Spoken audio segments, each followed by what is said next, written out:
Hello friends, आज आपसे बहुत ही इनफॉर्मल बात करने आया हूं। और इनफॉर्मल इसलिए है कि आज कोई भी चीज मैंने याद नहीं की है। मैं आपको कोई साइकोलॉजी के प्रिंसिपल को बताने भी नहीं आया हूं। मैं एक बात बताने आया हूं जो सुबह से मुझे परेशान कर रही है। और कुछ ऐसे विचार हैं जो मेरे मन में आ रहे हैं और मैं इतना ज्यादा असमंजस में हूं कि मैं किस तरफ जाऊं। मैं इस पार्टी की तरफ जाऊं या मैं उस पार्टी की तरफ जाऊं। तो मैंने सोचा क्यों ना हो कि आपके साथ कुछ बात शेयर की जाए और आपका भी विचार उस पर लिया जाए, क्योंकि ये जो बात है, ये जो विचार है जो मेरे मन में है, वो हो सकता है पहले आपके मन में आए हों या नहीं आए हों, लेकिन आएंगे जरूर। क्योंकि वो परिस्थिति जो मेरे साथ है वो आपके साथ भी हो सकती है। इसलिए वो क्वेश्चन का आंसर ढूंढना आपके लिए भी जरूरी है और मेरे लिए भी जरूरी है। आज सुबह से एक लड़ाई चल रही है। वो लड़ाई यूक्रेन और रूस के बीच की नहीं है, वो लड़ाई किन्हीं दो लोगों के बीच की नहीं है, बल्कि वो लड़ाई मेरे मन के अंदर है। और वो लड़ाई इतनी ज्यादा गहरी है, इतनी ज्यादा हो रही है कि मुझे समझ ही नहीं आ रहा है कि मैं क्या करूं। और आपके साथ बिल्कुल होने वाला है कि आपके साथ भी ऐसा ही होगा कि आपको भी समझ में नहीं आएगा कि क्या करना चाहिए। पता है वो लड़ाई किसकी है? वो लड़ाई है कर्म और भाग्य की। सुबह से एक विचार है, कर्म करना चाहिए या भाग्य का साथ देना चाहिए।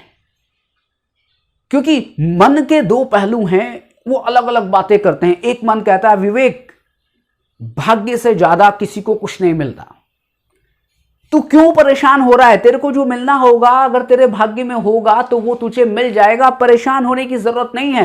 कर्म करने की क्या जरूरत है जब पहले से भाग्य लिखा हुआ है? तो वहीं दूसरा मन है, वो कहता है कि विवेक, ये मत सोच, ये मत सोच कि भाग्य ही सब कुछ है। तू अपने भाग्य का निर्माता है और तू अपने भाग्य को बना सकता है। कर्म कर, कर्म करके जितनी भी उपलब्धियां हैं जो तू हासिल करना चाहता है वो तू हासिल कर, और तू हासिल कर सकता है। ये लड़ाई इतनी ज्यादा है कि कुछ अभी भी मैं आपसे बात कर रहा हूं तो भी ये लड़ाई चल रही है। क्या करूं? कर्म करूं, भाग्य का साथ दूं? क्यों? और वो लड़ाई इसलिए ज्यादा है क्योंकि मैं कर्म करता हूं, कर्म पूरे 100% करता हूं। आप भी शायद 100% कर्म करते होंगे और जितनी अच्छी तरीके से, जितनी ईमानदारी से वो कर्म करना चाहिए वो पूरी ईमानदारी से मैं कर्म करता हूं। लेकिन बाद में क्या होता है? कर्म करता हूं, हार जाता हूं, फिर कर्म करता हूं, फिर हार जाता हूं, और बाद में एक ऐसी फीलिंग आती है कि कुछ तो मिल नहीं रहा है, और फिर कहता हूं भाग्य साथ नहीं दे रहा है। फिर लड़ाई और ज्यादा हो जाती है। क्या करूं? नहीं, छोड़ दे, सारे काम छोड़ दे, केवल और केवल भाग्य।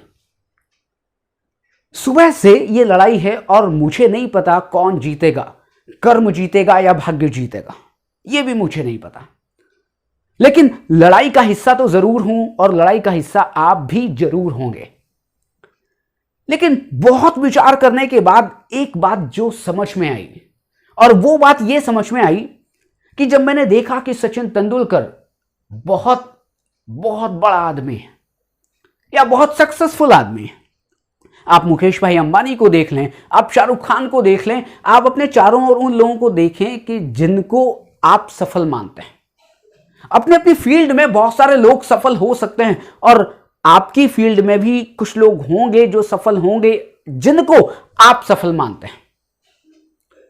तो जब मैं उनको देखता हूं, मैं मानता हूं कि बहुत भाग्यशाली हैं। मुकेश अंबानी बहुत भाग्यशाली है, सचिन तेंदुलकर बहुत भाग्यशाली है, सारे लोग बहुत भाग्यशाली हैं। मैं भाग्यशाली नहीं हूं, क्योंकि कर्म तो मैं भी कर रहा हूं, कर्म वो भी कर रहे हैं। लेकिन एक बात जो सबसे बड़ी है कि वो भाग्यशाली हो सकते हैं, लेकिन अगर मैं अपने आप से पूछता हूं विवेक, तू कर्म करता है कितने घंटे करता है?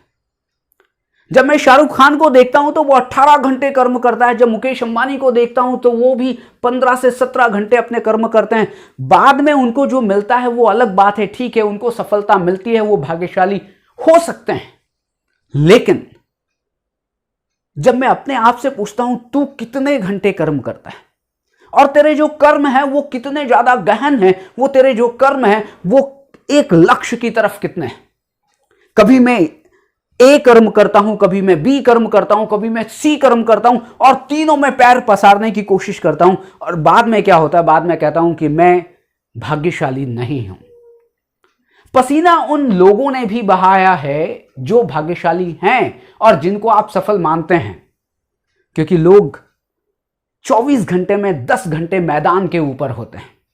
लोग 24 घंटे में 16 घंटे अपनी कंपनी या ऑफिस में होते हैं। लोग 24 घंटे में 15 घंटे केवल वही के वही चीजें सोचते रहते हैं, सोचते रहते हैं, सोचते रहते हैं और कर्म करते रहते हैं कि कुछ तो हासिल होगा।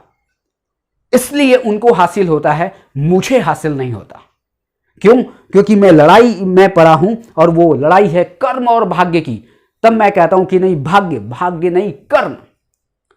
फिर एक उत्तर और मिलता है कि मेरा नियंत्रण किसके ऊपर है? मेरा नियंत्रण मेरे कर्मों के ऊपर है या मेरा नियंत्रण मेरे भाग्य के ऊपर है?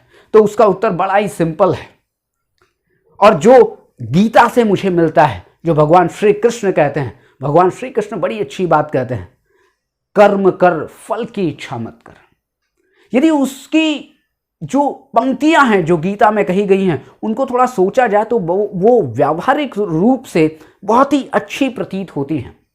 और वो इसलिए कि बात बिल्कुल सही है कि मेरा नियंत्रण केवल मेरे कर्मों पर है, मेरा नियंत्रण इस वीडियो को बनाने पर है, मेरा नियंत्रण केवल उन चीजों पर है जो मैं कर सकता हूं। इस वीडियो के बनाने के बाद ये वीडियो चलेगा नहीं चलेगा, मैं सक्सेसफुल बनूंगा नहीं बनूंगा, मेरे भाग्य पर, मेरे फल पर, मेरे परिणाम पर मेरा कोई नियंत्रण नहीं है। तो ज्यादा अच्छा ये हो कि मैं उस लड़ाई में ना पड़ूं, मैं उस लड़ाई को देखूं, बड़ी न्यूट्रल भाव से देखूं, लेकिन अपना कर्म करता रहूं। और वो कर्म इसलिए करता रहूं क्योंकि मेरा केवल और केवल नियंत्रण अपने कर्मों पर है, फल पर नहीं है, भाग्य पर नहीं है। तो क्यों परेशान होना उस भाग्य के लिए जो मेरा साथ नहीं देता है? क्यों परेशान होना उस भाग्य के लिए जिसके ऊपर मेरा अपना कोई नियंत्रण नहीं है? तो ज्यादा अच्छा यह है कि मैं कदम बढ़ाता हूं, एक कदम बढ़ाता हूं, गिर जाता हूं, फिर एक कदम बढ़ाता हूं, फिर गिर जाता हूं, लेकिन कदम से कदम मैं बढ़ाता जाता हूं। एक दिन तो भाग्य भी कहेगा कि आजा, तूने जो कदम बढ़ाए हैं उसका फल मैं तुझे देता हूं। तो आज का मेरा उत्तर इतना ही है कि भाग्य को अपना काम करने देते हैं और मेरा काम है अपने कर्म को करना। अच्छा होगा या खराब होगा इस लड़ाई में न पड़कर केवल और केवल एक काम, कदम से कदम बढ़ाए जा, खुशी के गीत गाए जा। बस यही आज का समरी है।